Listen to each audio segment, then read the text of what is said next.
processes cover a lot of different elements, like creative techniques. There is a lot of different models with specific parameters, but they all have in common that they start with a problem identification phase, in the middle works around idea description and selection, and ends up with idea development.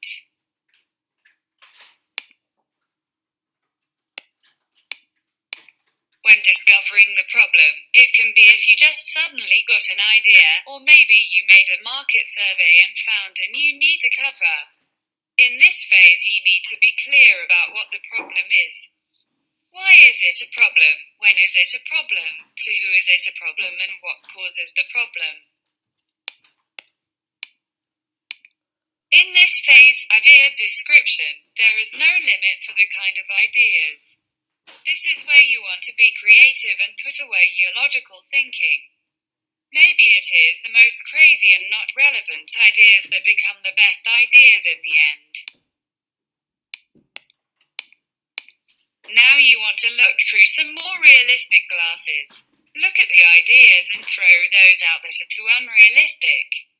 You want to select the most relevant ideas and look at your recourses.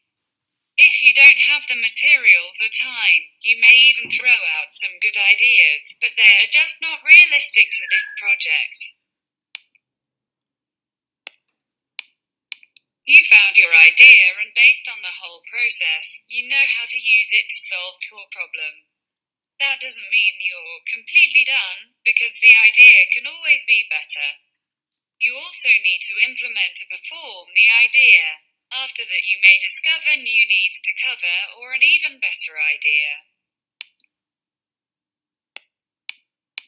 When working with innovation, not many people can come with a perfect idea in a second or just sit down and decide that now they want to come up with a new product.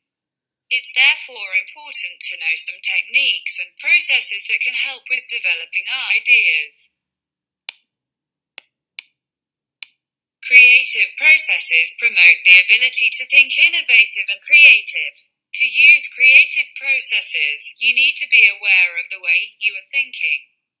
You need to put away most of your logical thinking and focus on letting your thoughts walk their own way. Either way, you throw away your limits and give your ideas a chance. The double diamond diagram was developed through in-house research at the Design Council in 2005 as a simple graphical way of describing the design process. The diagram is divided into 4 distinct phases, which are discover, define, develop and deliver. It maps the divergent and convergent stages of the design process, and showing the different modes of thinking that designers use. In the first phase, discover, you are in the phase where you have to make research as market research, use the researching, then managing the information and make the design research groups.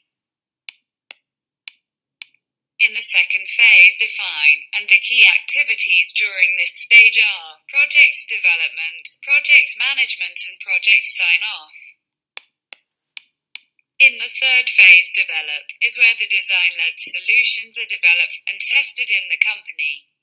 In this stage, you have to make multidisciplinary working, visual management, look at development methods and testing.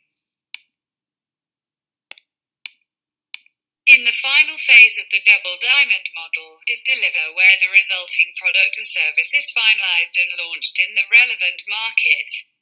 The key activities are final testing, approval and launch, targets, evaluations and feedback loops.